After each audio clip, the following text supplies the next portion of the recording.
Hi, my name is Iona Macedo and I am the Academic Director of the Bachelor in Communication and Digital Media, as we call it, the BCDM. The BCDM is a program tailored for the market needs for professionals in the field of communications. The idea is to create a bridge between creativity and business. And we train them in the areas of branding, marketing and advertising, storytelling, content production, and digital media management.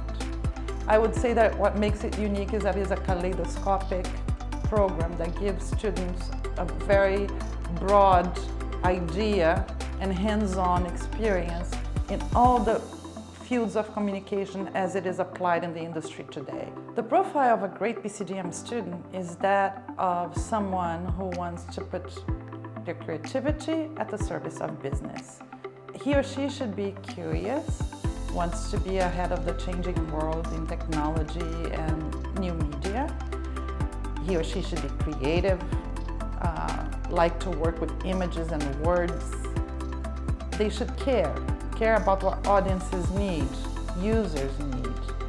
And they should be able to craft and convey messages, visual or written. One of the most exciting things about the program is how the marketplace is responding to the students that we are either graduating or are sending into internships. So we've had students engage in internships in companies like Twitter, Google, Nike, Publicis, and some of them have become real jobs. Recently, we've had students being hired after an internship at the Royal Opera and also at Telefónica's foundation. So this is a great coronation of our program, is that the marketplace is responding to the young executives we are training.